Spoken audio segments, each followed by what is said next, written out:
All right, it is, I'm really excited about this. So this interview I'm going to do is with this guy by the name of Joe Sena. He's the founder and CEO of Spartan. It's the world's largest obstacle race and endurance brand. He's demonstrated his entrepreneurial drive since his pre-teens. Following a successful career on Wall Street, Joe Sena set his sights on ripping people off their couches by creating the Spartan lifestyle. With more than 1 million annual participants at more than 250 events across more than 40 countries, Spartan offers heats for all fitness levels and ages, from beginner to elite, and kids as young as 4 years old. The brand has transformed more than 6 million lives since it was founded in 2010. Sena is also the host of the Spartan Up podcast and is a New York Times bestselling author, having written 3 books, Spartan Up, Spartan Fit, and The Spartan Way. And so I'm going to do an interview with him, ask him a bunch of questions, and also have an opportunity for you guys to do that. So give it up for Mr. Joe Sena. When I first met you, we did a podcast interview over at Dean's office, and I actually had a cold. It had been, make a long story short, I don't know how, but I had somehow managed to get a staph infection in my sinuses. Oh, okay. And so I was on this weird treatment, getting rid of it. And when Joe had come, it had been about 3 weeks, and I was wheezing and coughing, but I was kind of like on the tail end. And he's like, let's do some burpees. And I'm like, I got a freaking cold right now. I can't do burpees. He's like, no, we'll go slow.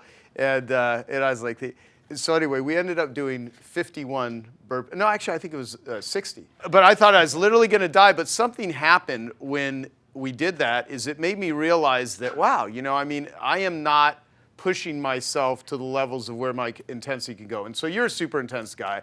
Explain, for other than what I just read about you, who the hell are you? What do you do when people ask you that? Other than just your... So I am just a regular guy with triangular wheels on my bicycle. Yeah. We went through that earlier, but I grew up in a crazy neighborhood, in a crazy household, like I'm sure many of us did. And I love to push myself, but I think what I love more than that is I love pushing others. I love pushing others like you with the staph infection to, not to their limits, because you didn't go to your limit. We could have went much further. I think it inspires me. Mm-hmm. I think selfishly it inspires me. Like, I think I had to finish some burpees. Mm-hmm. There was Yeah, right? you were finishing with all of us. Right. During that time, I think you even had Eunice doing burpees, and Dean, and Dean's CEO. Yeah, everyone was doing them. Because I made a commitment to myself, right? And I said, I got to do them. And so I didn't really feel like doing them. You talked earlier about this idea of being in the dark warehouse alone. The professor spoke about it, right? And I don't want to be alone. So it was like I roped you in. Yeah. So I'm helping you, you're helping me, and I do that all day. My father was a master at this. When we were 10 years old, my friends would say, I don't understand. I came over your house seeing if you wanted to go to the movies, and I'm putting up sheetrock with your dad. My dad was a pro at it, and somehow you liked it. Yeah, you got recruited into these things. Into like work. Yeah. Yeah. Well, here's the thing. When that happened, it set off this whole trigger where I started doing burpees, and I would wake up in the morning, and I think I went that week, because I had a cold, I started playing around with doing burpees. But about a week later, I was like, I'm going to just make a commitment and do them every day. And so it was very similar to when I made this commitment to doing yoga, because I had this yoga instructor that said to me, if you do yoga 3 times a week, it'll change your body. If you do it every day, it'll change your life. And so I said, I'm going to do yoga for every day and see if that actually happens. And I ended up doing 81 or 82 yoga sessions in a 90-day period. But what it did for me mentally, it ended up becoming sort of like this mental state. And I even have a thing back here that says, don't react, respond. Right. What it did was it changed. I was able to respond to life. It increased my ability to respond versus react. And so when I started doing burpees, talk about priming in the morning. I mean, I would do them first thing in the morning. Yeah. And I went, I think, 8 months where I did at least 30 to 100 burpees every day for 8 months straight. Didn't miss a day. And then I, kind of went off a little bit, but I still do burpees.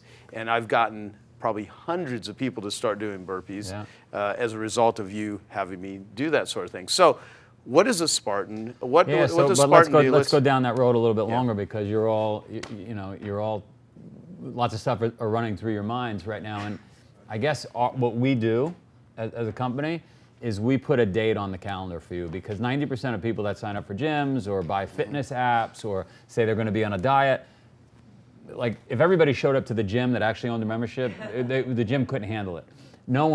Very few people do it.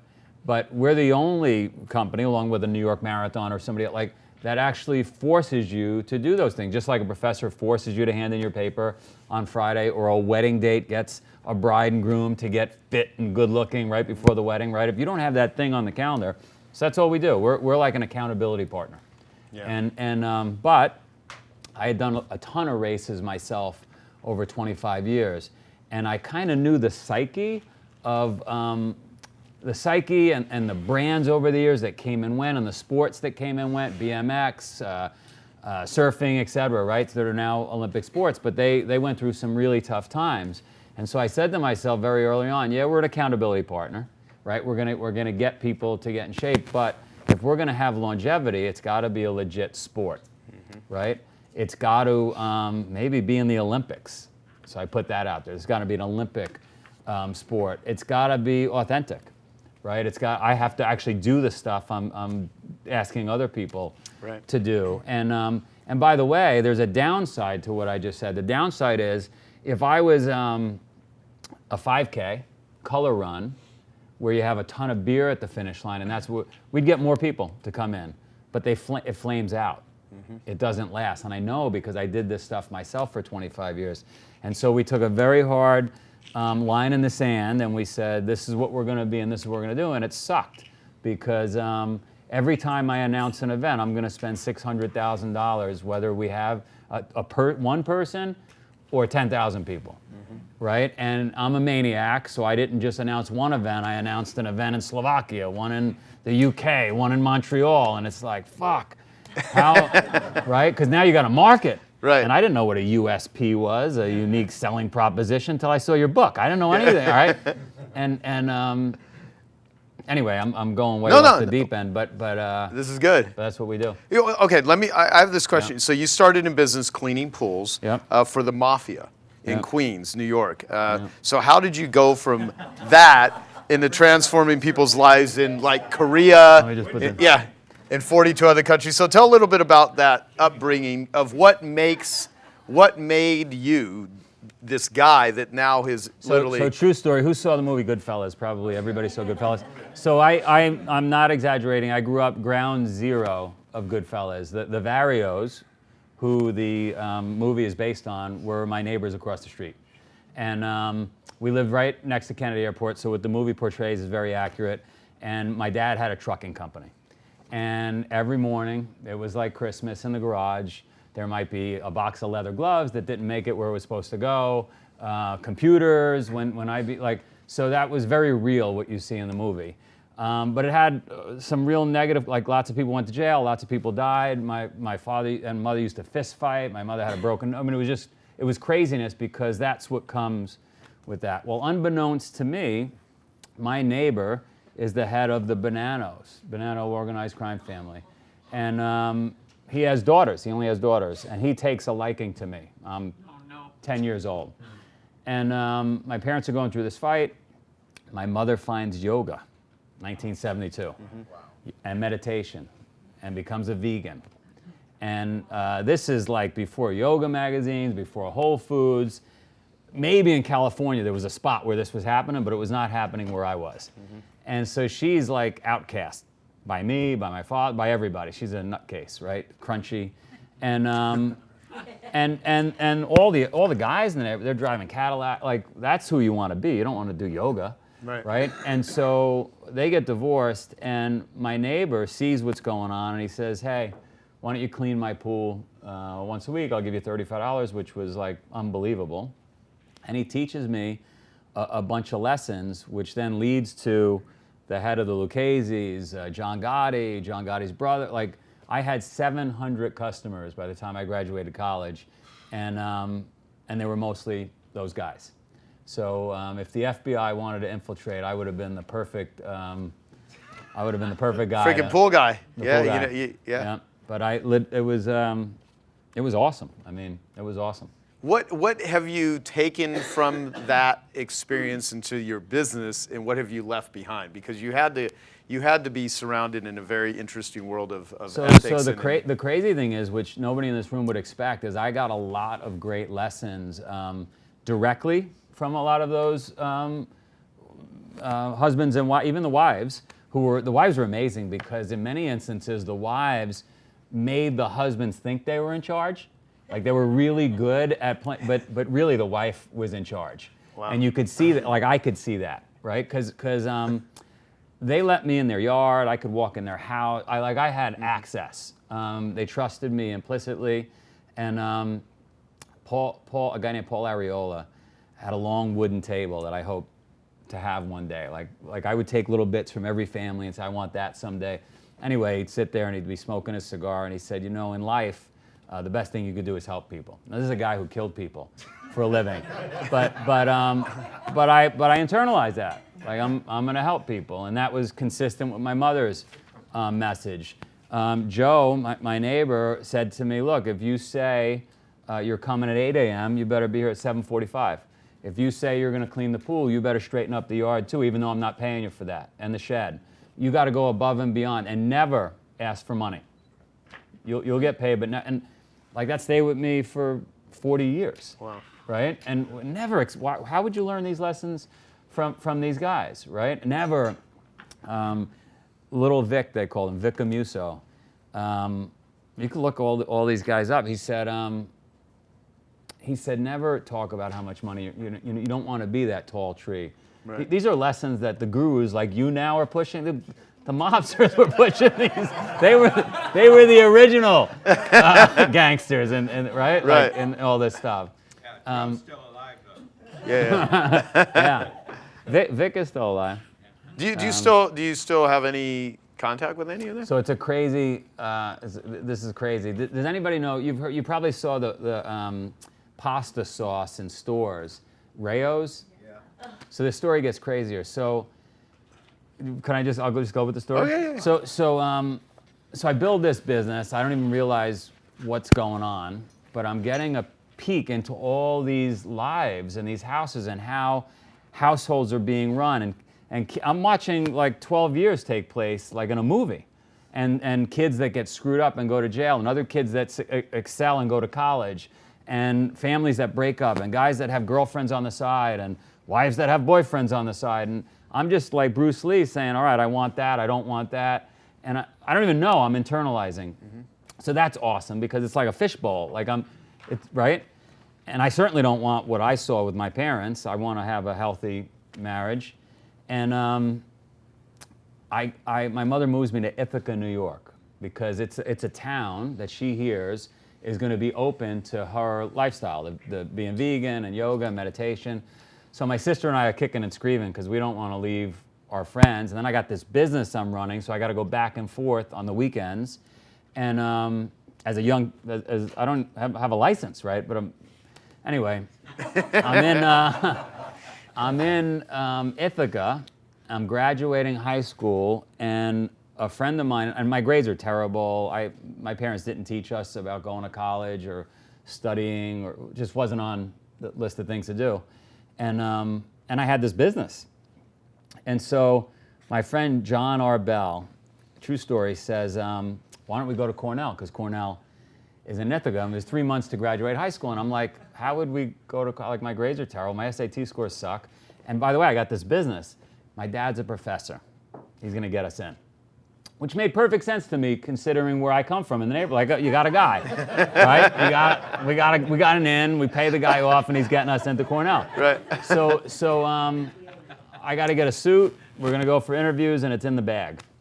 Anyway, it was awesome, right? Wearing a suit and going in and doing it, but neither of us get accepted. But now I'm interested. Now I want to go to Cornell, right? And so my friend says to me, listen, I spoke to my dad, and we could go extramural, which means most kids will take 15 credits that get accepted. We could take 9 credits, 3 classes. We'll be behind. It won't be official, but we'll prove that we can handle the workload. So I said, that's interesting. Do you know this story? No, I don't. No. So I said, that's interesting. I said, so what I'll do, because I've never studied, is while I'm running my business in Queens that summer, I'll go to St. John's. I'll take 2 classes, so I could be at least close to what the other kids will do, plus I'll learn how to study during the summer. My friend says, fuck that, we'll go to UNLV, not UNLV, we'll go to Vegas and party all summer, and because we got to buckle down in September. So I can't do it because of my business, but 2, that didn't even make sense to me. Like, why you'd want to prepare? Why would you? Anyway, we veer off. We go back that next semester. I get 2 A's and a B, and he gets like 3 C's, right? But I had studied all summer at St. John's, and neither of us get accepted again. And I really worked hard. But now I'm furious. Now I'm like, I definitely want to go here. So triangular wheels on my bicycle, right? Yeah. Like if I had just taken the pill, I would have got in from the beginning. So I apply again, and he says, screw this. He goes to UNLV. So I apply again, and I don't get in. I apply a 3rd time, I don't get in. By the 4th semester, now I'm a ton of credits behind. And my business, I'm probably making $100,000 a year at this point with my business in New York.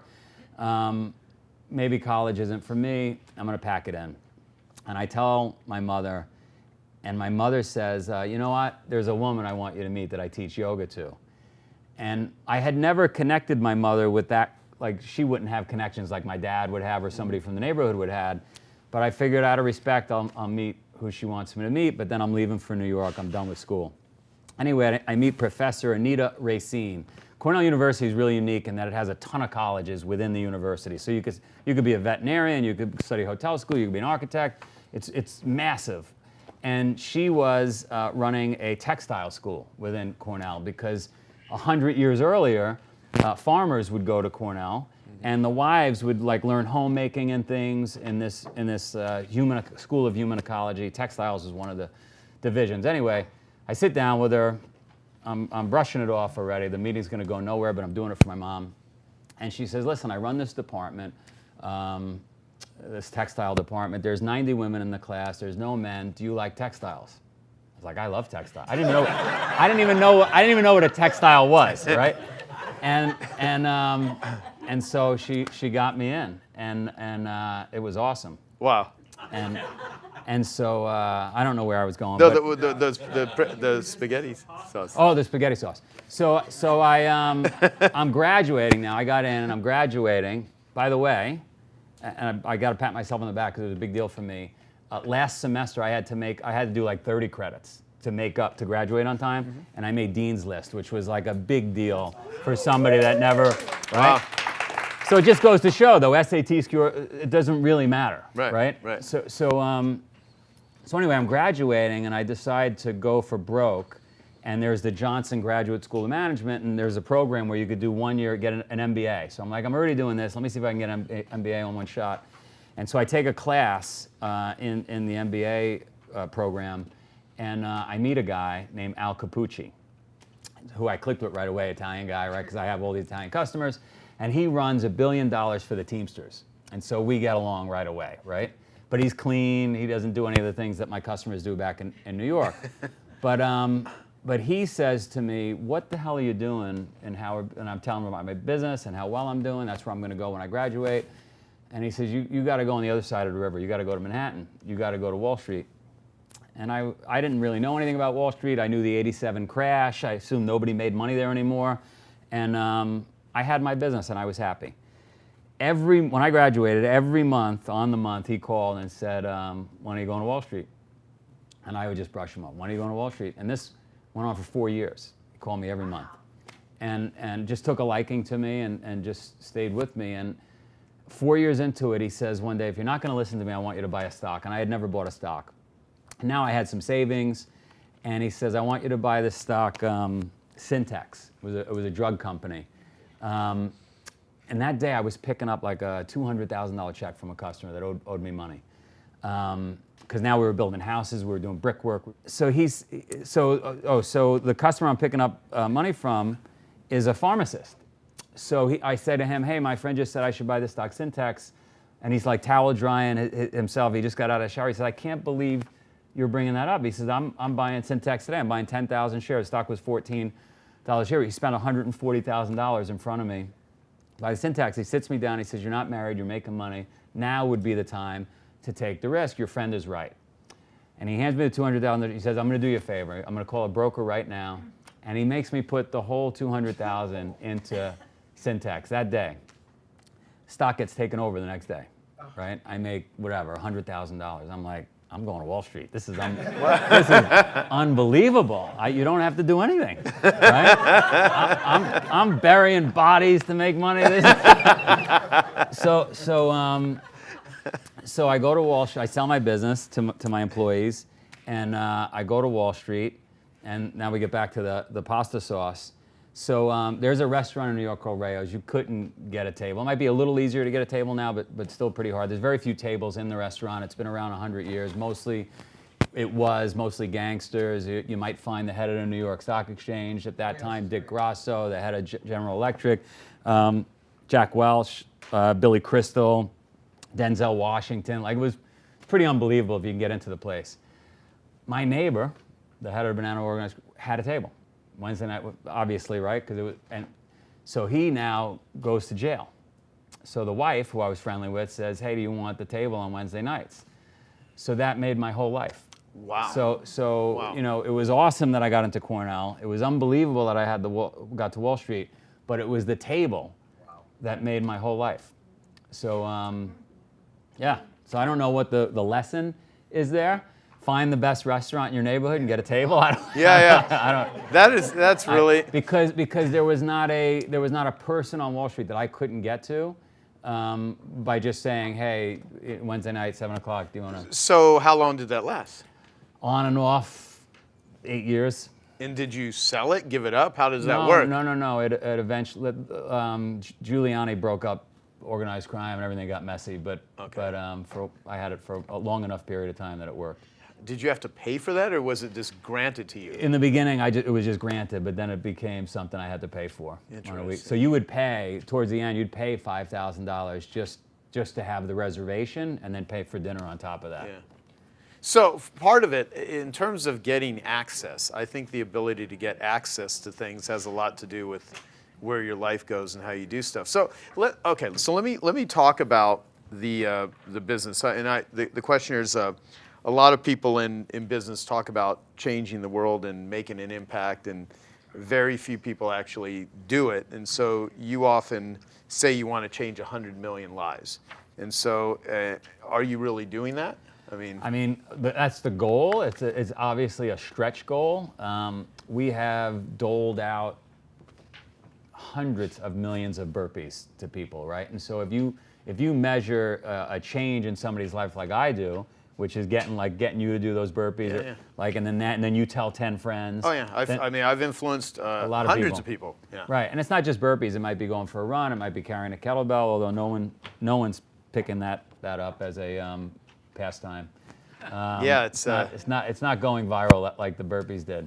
Man, I swear you should this is a marketing idea because I can't help myself, but you should just have Spartan branded kettlebells, and you should have sponsors. Once they win, they're able to lug a kettlebell around for a year, document it on social media, and after they do that, they get some sort of special meeting with you. You would have enough crazy bastards lugging around Spartan kettlebell. People are not picking that one up, but if you measure lives change that way, it's possible. Yeah. We could get 100 million. Now, we're not going to get 100 million people to come out and do a race. But if they could sprinkle a little Spartan in their life, maybe they take a cold shower, maybe they do some burpees, maybe they go for a run, maybe they sign up for another event, and that motivates them to do stuff. Maybe they get their kids off video games. That's the goal. Well, okay, so can you talk about the revenues and stuff of where you're at right now? Like how big your rough numbers. So this year we hope to hit 1.2 million participants. Mm-hmm. It's roughly $100 to do a race. Then they buy some clothing and some other things, and so you could do the math and figure out the size of the business. It's 250 events in 41 countries. And the real, switching gears, the real business opportunity is can we become a lifestyle brand? Yeah. Right, that word, I joke with Richard Branson, right? Like for me, I think Spartan's a better word than virgin, but that's just me. And so that's a powerful word. What can we do with it? Virgin, Spartan. I mean, there's. What does a Spartan mean? What does it mean, and what does it mean to you? So, like everybody conjures up an image in their head when they hear the word Spartan, right? It might be an image from the movie 300. It might be a Spartan life where you're sleeping on the floor or on a futon. A simpler life. It's less words. You say more with less, right? Mm-hmm. And so even across the 40 plus countries, no matter where we go, everybody has those same images in their head. And look, I think certainly in the first world we have too much stuff. And when I think about nutrition, I think I want to sell less stuff. I don't think cabinets should be filled with protein powders and all that. I don't think you need all that. When I think about training, I don't think you need these fancy gyms. I think body weight exercises covers most of it. Maybe you don't need a full-time 4-year education at Cornell University, right? Maybe you can get it done like you're suggesting. So I'm a big believer in less is more. Now, if it was 400 years ago, I might be sitting here talking about like we need couches, right? Like, people are broken. We got, right? So, but in the first world, it's tough right now because we have too much. How long ago did you start Spartan? And what, I mean, so it's grown tremendously. So I want to talk about community. Yeah, so this is an 18-year overnight success, right? So 2000, you're going to love this story. I don't know. It's going to be on video. Can I say something and you cut this part out? Yeah, just make a note of it. So in 2000, I bought the URL peak.com, peak.com, and that was my brand in my mind. I was going to build a social network for lunatics that would climb Everest and go on long runs, and it was too early. And my product was a 350-mile. There was nobody that was willing to sign up for it. There was no social network. I was focused on Wall Street. I didn't have the time, but I paid $1 million for peak.com. And I messed around for 10 years, and I lost millions of dollars, and I just couldn't make it work. In 2010, I got serious, changed the name, changed the format against my will. 3 miles, 8 miles, 13 miles. Facebook existed, tons of veterans coming back, CrossFit. It was just the right time. And it, hockey stick, it took off. 4 days ago, I got a call, somebody wanting to buy peak.com. And like literally, I've been playing a tape for 18 years. What an idiot. Who would pay $1 million for, I'm such a jerk. $4.5 million bid 4 days ago for peak.com. Right? Did you sell it? I just got an email, the cash cleared. Wow. I can't even believe, I figured there's no way no one's paying. I can't even believe it. My luck, I probably sold it $4 million too cheap. Yeah. But unbelievable. Luckily you weren't on the fax program. Yeah, exactly. Yeah, exactly. No, that's awesome. Yeah. So explain to people what the races actually are, or what it actually is, so they get a context of it, and everyone, the red for the blood and all of that stuff. I mean, there's some interesting so things. it's not hokey in any way. It doesn't feel like the Renaissance Games. Everything we did had to be athletic and legitimate. And so I went back and we look, even in the ancient world, the original Olympics, back when the Spartans actually existed, or even the modern Olympics 100 years ago, or military training 100 years ago, and it's really no different. It's scaling walls, it's climbing ropes, it's crawling under barbed wire. It's all the things that a human being from a mechanical standpoint should be able to do. We should be able to crawl, climb, jump, and we sit and we type, and that's all we do, right? And so we're actually learning helplessness. And so I'm trying to make people harder to kill. Did you guys see that there was a Apple News yesterday, I think, or the day before, there was a runner in Colorado attacked by a mountain lion, choked it out, killed it himself, right? That's what we're doing. We're trying to make people harder to kill. Like, guarantee. You may want to get that guy for your next spokesperson. We already spoke to him. He's like, I got to recover a few days in the hospital before I'm ready. Wow. podcast right now. Yeah, no, I said, get him on the phone. I want to go right to the hospital. He's like, I need a few days to recover. I'm still getting stitched up. He's gonna be famous. Yeah, that's awesome. Choked That's, out of mouth. by the way, I was at the Explorers Club. You've heard of the Explorers Club in New York, right? There is a stuffed lion on the wall, and same exact story from 80 years ago, 100, where one of these explorers literally choked out a lion by sticking his arm down the lion's throat and choking him. And the Explorers Club president that's explaining the story is like, I don't know if it's true or not. But then when you hear this story, it's like, you're fighting for your life. Yeah, that is, wow. Right? So, all right, so people, explain a little bit of the logistics if someone signs up for a Spartan race. What are their options in terms of the length, in terms of So how it's difficult? 3 miles. First of all, 99% of the people are going to finish. Really, the imagery is scary. The word Spartan's a little scary, right? But it scares you into training, to not drinking as much, to waking up a little earlier. That's what it's meant to do. And you're 100%. You're going to finish the thing. Well, almost everyone that goes through it actually will, swear that they've had a total mind shift. Life change. Yeah. Life change. Yeah. Now, again, if we were in the third world, somebody would do it and say that was a joke. The way I live every day is tougher than that, right? Right. But just because we learn helplessness and we're living the way we live, it's like a little bit of a rite of passage. Yeah. Who is the community? Where are they coming from, and how do they engage outside of your core product of just the races? I mean, you guys are pros at marketing, and I wish I could say, like, my answer may be a terrible answer, which is it's a Marine, it's a mom, it's a monk. Literally, monks show up in robes. It's big, tall, short, skinny, fat. It's everybody. It doesn't matter what country, what culture. So people just don't feel, first world, you just don't feel alive. You don't feel good, right? You have it a little too easy.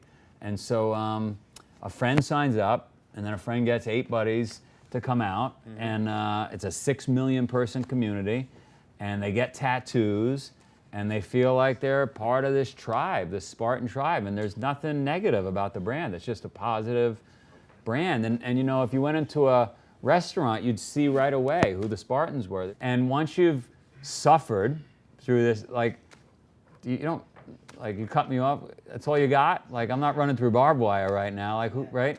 So. Yeah.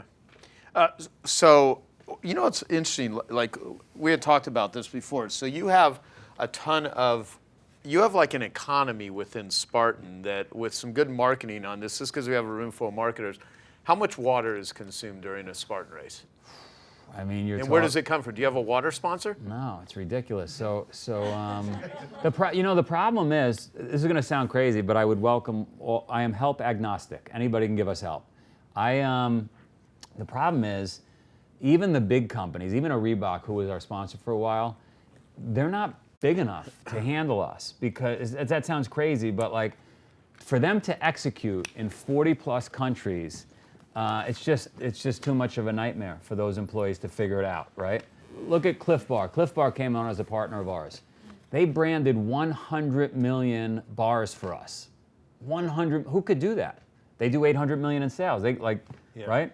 So that's the problem, is it's not unsolvable. Rakuten, next week I got to get you, Rakuten's having a conference here next week. I'm coming back. Oh, okay. And they're a digital company, so they could execute across, they get it, right? Yep. So they became a giant partner of ours this year. I mean, think of the opportunities here with the right partnership with 6 million people that are pursuing betterment. It's big. It's big. Do a race every year. You're going to do a race every year? No, how many do a race? About 1 million, a little over 1 million. Yeah. Yeah. And the thing is, and I'm not saying this to be self-serving, you'd see it if you came out, if anybody was doing the race right now, and you're at mile 2, 3, whatever, you're climbing a hill, you're exhausted, you're sweating, and all of a sudden there is a Cliff Bar there to give you nutrition. Right. You'll never stop eating. Like the psychological, the connection, the neural pathways that get connected, right? I'm dying. Cliff Bar saved me. That's it. Rest of your life. You know what's funny? Like I went scuba diving in Hawaii, and I remember getting like this is the first time I ever scuba dived, and I was so thirsty and so hungry. When I got out, I ate pineapple, and it was the most delicious pineapple I'd ever eaten in my life. And it totally, it just wired something in my head about pineapple. Yeah. Yeah. Yeah. Exactly right. Wow. Yeah. On the subject of sponsors and the difficulty of getting a big enough sponsor to sponsor the event, if you had the right system, you could do regional sponsors, right? Just like We do regional and we do local. We do lots of them, and so I'm probably answering this wrong. I'm a bit snobbish. I don't know if that's the right word. I want some big global partner. It's easier for me, selfishly. Yeah, It's makes just sense. right. And the other thing is, so for example, in Spain, Mercedes-Benz is a partner, right? In China, Infiniti is a partner. In Japan, BMW. It's ridiculous, because when I put this stuff out on social, it bleeds across markets. So like, who is it? Is it Infiniti? Is it BMW? Is it Mercedes-Benz? And I'm banging my head against the wall in meetings with Germany with BMW. Like, I don't understand. If it's good enough in Japan, why don't you just do a global deal with us? Mercedes, if it's good enough in Spain, it's just mind-boggling. How many media impressions are like in a last year that if you could So even measure? it's 1 million plus. By the way, I use numbers loosely, so like it could be 1.2 million per month uniques come to our website. Okay. Right? I remember when we did the deal with Reebok, it was a crazy number in the first quarter. We got like 500 million impressions or something. Some crazy number, because the reason is, and this is one to think about. You and I talked about this. I take 8 million photos a year. I take 8 photos of each person, right? Think about those photos get shared by everybody. How do I not have an owner? How does Canon or Nikon or somebody not put their name on 8 million? I don't get it. Doesn't even make it. Only costs me $1 million a year to shoot those 8 million. Like, who doesn't pay $1 million put their name on that? What would you pay for that? No, I just want my cost eliminated. I don't. Yeah. Right? Like, it's got to be worth $1 million. So someone gave you $1 million, you would. 8 million photos that are going to share all over the world in 40. Are you crazy? Who doesn't own that?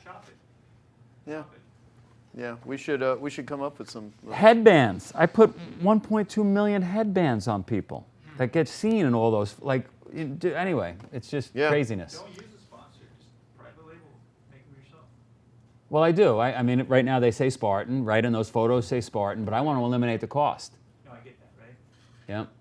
No, this is good. So, okay, so after building such a strong, B2C business, why now in 10 years start over with B2B? So I met the owner of Saks Fifth Avenue. It's owned by a company called Hudson Bay out of Canada. And I became good friends with him, and he's got 65,000 employees. And it started the wheel spinning a year or so ago, where I said, like, it's a force multiplier. Like, I'm right now I'm in hand-to-hand combat, getting one customer at a time. If I can get companies to buy into this idea that we could change lives, get people healthy, I got to get to companies, right? That's the way to do it. So that's the reason. So we're doing leadership talks. We're very much like this setting. We got an Olympian to come up, military person to come up, and just try to inspire companies to get people healthy. Yeah. Okay. What's the B2B look like? Like, what's the business model? So the offering right now for B2B, and again, I'm health agnostic, is we do some stadium events. So Fenway, for example, or AT&T Park, or we do stadiums around the world, probably a dozen of them. And at those stadiums, the Friday night before, it'll be an event like this, only there's 300 people, 200 people in the audience, and there's 5 speakers.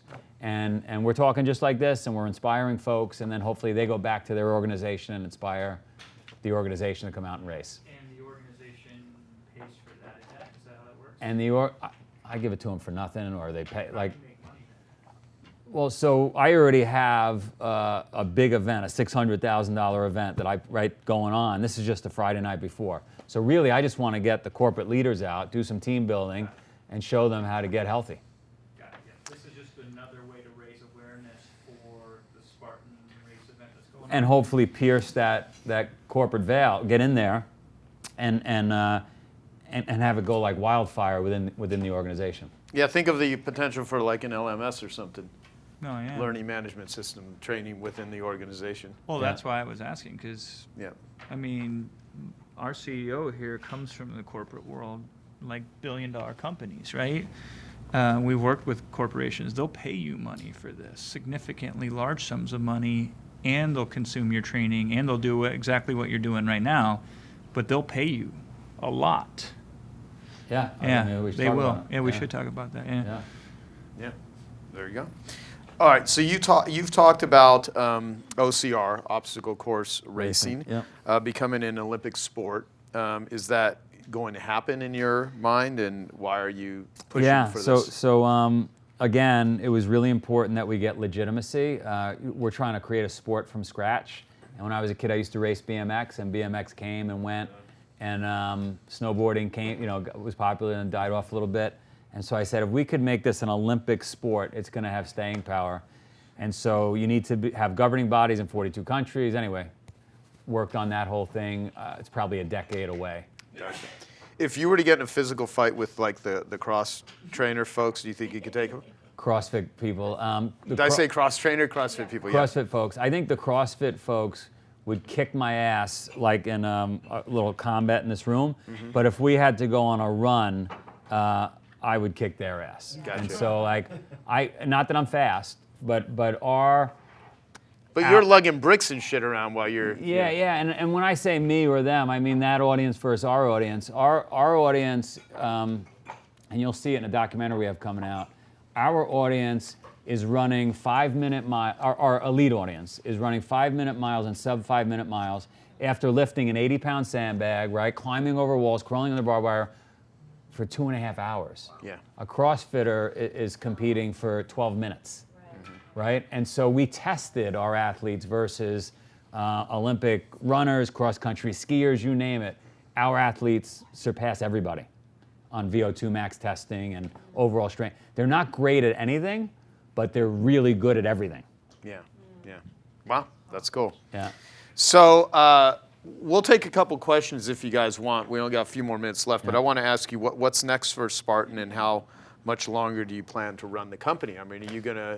I was joking with Dean earlier that maybe I'll do a global search for a CEO. Yeah. Where we do like send in a video if you think you could be CEO, like, because I'm getting to that point where I'd like to step back and be chairman but it's a hard. I know every CEO thinks this. What I'm about to say, I feel like it's a hard role to fill because it's not just running a business. It's like. It's the sport and really understanding the mindset. So it's somebody that was into this stuff, but also could run a business. How big is your staff? How big is your team? So I made a funny joke. I said I never want to get bigger than 300 people because of the movie 300 and the story in Thermopylae. But I think we're at 340 or something. And I told the HR, I said, I want to get it to 300. We can't get it to 300. 300's the number we have to stay at. That's a great. Yeah. Wow. Elka. What are the mindset tricks you tell yourself when you have to get tougher? So is the question when I have to get tougher, or is when So you have to when- do something you don't want to do? For example, or when you know, okay, now I need to get mentally tougher because, there's a big task or... Just because I think it'd be interesting for everybody to hear, I'm going to answer the question I made first, then I'll come to yours. I've interviewed tons of Olympians, military, all kinds of folks, and it's always around this resiliency and grit and those questions. And I do this myself. I didn't even realize I was doing it. When you wake up in the morning and you don't feel like working out, there's a couple of tricks. And one is say to yourself, you know what? I know I was going to go to the gym and do an hour. You could say to yourself, I'm only going to do 5 minutes. Yeah. So that's one great trick. The other great trick is have all your stuff out and say to yourself, I just got to get my sneakers on. That's okay, right? Because 99% of the time you end up doing the full hour anyway, and so do the Olympians, so do the military people. When I'm in the grind and I'm trying to run a couple of hundred miles, some crazy thing, right? Or I'm carrying this damn kettlebell.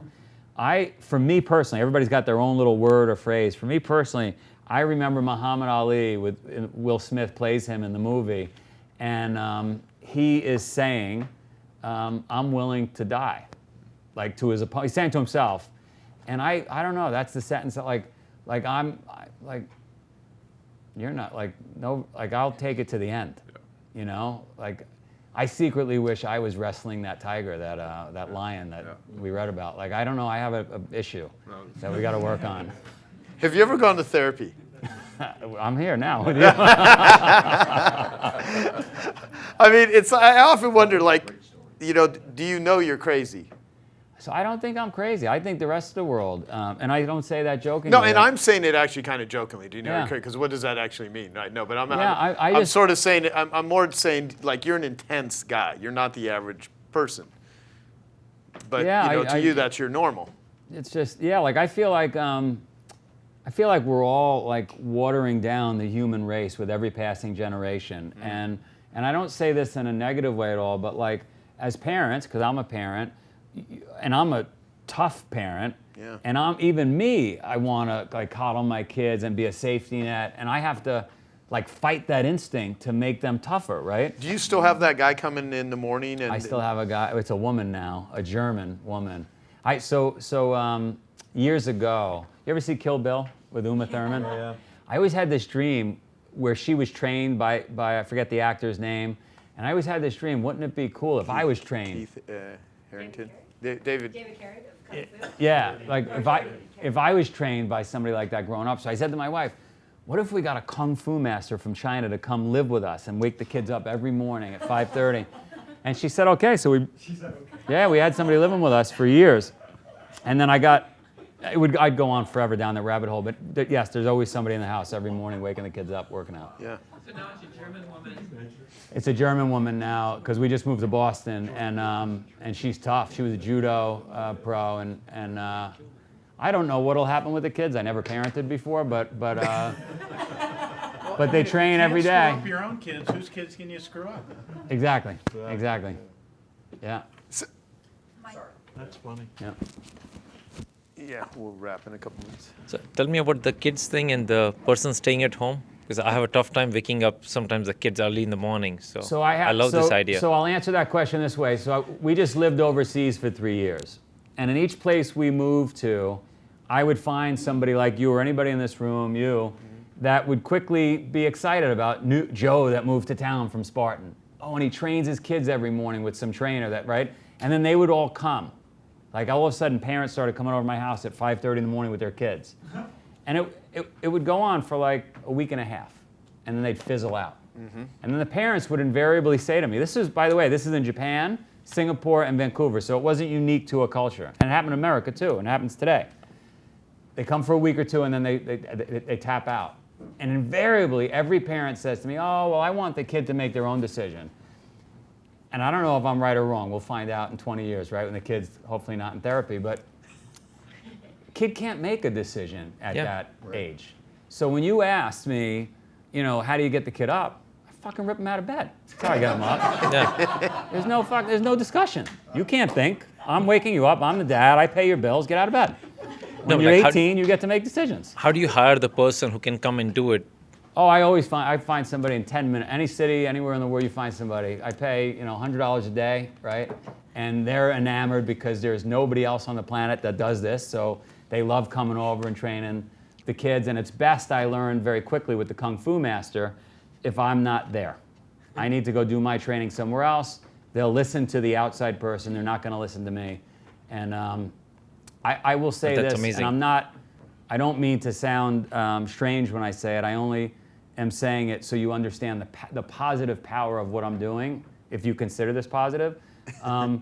When my oldest was 8, he's 13 now, he ran the Boston Marathon. Wow. And he didn't do it crying and being dragged by me, and he didn't set any records, but he got through the Boston Marathon. And then his brother wanted to one-up him and ran the New York Marathon. And then the sister at 6 did one of our longest races in Indonesia, a 13-mile race. And they didn't train, other than like we train every morning, but they don't run a lot because I don't believe in that, but they're fit. They're extremely fit. Yeah. And I'm hoping that carries with them the rest of their life. How are they as kids? I mean, I'm going to say they're great because they're my kids, but they're great. What is your regimen? Like how much do you sleep? So I have to work out every single day. And I believe in flexibility and mobility first. And the reason I believe in that is, one, my mother was pushing this since 1972, right? And I wasn't listening to her. But the only thing that's going to stop you from completing a 100-mile race or anything, your wildest dream, is if you're injured. So like everybody here is going to say, I can't run 100 miles. Bullshit. If we were in a plane crash and we had to go 100 miles for safety, everybody in this room would make it, okay? The only thing that would stop us is injury. And so we have to avoid, it's my belief, we have to avoid injury. How do you do that? You've got to be flexible and mobile. So between my mom and Kung Fu masters and living overseas, I've picked up these 21 movements. They're non-negotiable. I got to do them every day. Okay. No, that's really good. And I'll tell you, like on your book, Spartan Up, like have you read? Because I've only listened to one of them on audio. I think it was Spartan Up. Probably. I Yeah, don't know. but it's actually his books are great, and lots of mindset lessons and stuff. And when you're I actually think it's like a great sort of thing to listen to when you're, doing any sort of hard workout where you have the ability to have on, headphones and stuff. And so anyway, there's a lot of good content you put out there, and your podcast, Jim. Go ahead. Yeah, I was just going to ask, as you scaled this company, as you scaled Spartan, smartest thing you think you ever did as far as a business decision, and then biggest mistake you think you made along the way? Biggest mistake I'll start with first was I'm not one. I never raise money and spend a lot of money in the beginning and build infrastructure. I only care about sales, sales, and that was a huge mistake because but I didn't know if it was going to work because I had stumbled for 10 years, and my assistant said to me, "You got to build a CRM." I didn't know what a CRM was. I should have had all that stuff organized from the beginning. I screwed that whole thing up. That was hands down biggest mistake. I'm still paying the price on that. Best thing I ever did was move overseas. I did it selfishly. I moved overseas because I thought it would be cool with the family. But we are the largest thing going in China right now. We are all over Asia. We're in Japan. We got our biggest sponsor ever, Rakuten, because I lived I transformed the whole company. Why are you so big overseas? Why are we so big overseas? I think it's easier to export an American concept overseas than it is the other way around. Okay. Last thing I'll ask you is you had a video on Outside Magazine where you tell the story of Does It Make the Boat Go Faster? I'd love you to just give the short version of that story as a mindset of how people, what they put in their bodies, how they think about things, who they hang out with. I mean, there's so many lessons in that story. So I'm going to go down a rabbit hole. I'm going to do it really fast because we got to go. And I came up with 10 principles that will get you through business, get you through anything in life. One of the principles we'll dive into, but I'm going to rattle off the 10 principles quick, right? And the professor spoke about it earlier. Know your true north, right? If you know your true north and have self-awareness where you want to go in life, it's going to be easier to do. Commitment is a huge one for me. Like commit, make it non-negotiable. Be enthusiastic. Like who wants to be around an energy sucker, right? Delay gratification. Can I take 2 more minutes? Oh yeah, no, absolutely. So I tested my son when I learned about the marshmallow test. You know the marshmallow test. I tested my son. He was my oldest son. He was 6. And I gave him a scoop of ice cream, and I said, "Hey, Jack, you could have the scoop now, or you could wait, and I'll give you 2." And you don't know what kind of kid you have, right? I didn't know I was going to have a kid that doesn't. And 3.5 minutes into the test, he turned to me and he said, "Dad, how long would it take to get 15 scoops?" And so my message is, how do we all go for 15 scoops? Because that's what we're going for, right? So delay gratification, maximize time. So there's this great story, you look it up, that Joe references called Will It Make the Boat Go Faster? And it's a rowing team. I'm going to screw up the facts of the story in the sense of dates and things, but it's a UK rowing team. I'm not sure what Olympic Games it was. They're going up against, let's call it the Australians. They're going to lose. There's no way they're going to win. And the coach says, here's what we're going to do. The next 18 months, every single decision we make, we are going to ask ourselves, will it make the boat go faster, right? Hey guys, let's go for ice cream. Will it make the boat go faster? No, we're not having ice cream. Hey guys, let's go hang out with the girls. Will it make the boat go faster? No. So the only thing they did were things that made the boat go faster. Probably very boring, probably very painful. They won the gold. And it's no different in life. So maximize your time, get gritty, embrace adversity. The professor and I were going back and forth there. I'm a big believer in manufacturing adversity in your life because you never know when a lion's going to attack you on a run in the woods. Right? Adjust your frame of reference. Dean was talking about earlier, and all of a sudden you don't get upset in traffic. Be honorable, and then the last one is be Spartan, which encompasses all of them. Anyway, that's that. Awesome, dude. Thank you so much. Thanks. Thank you.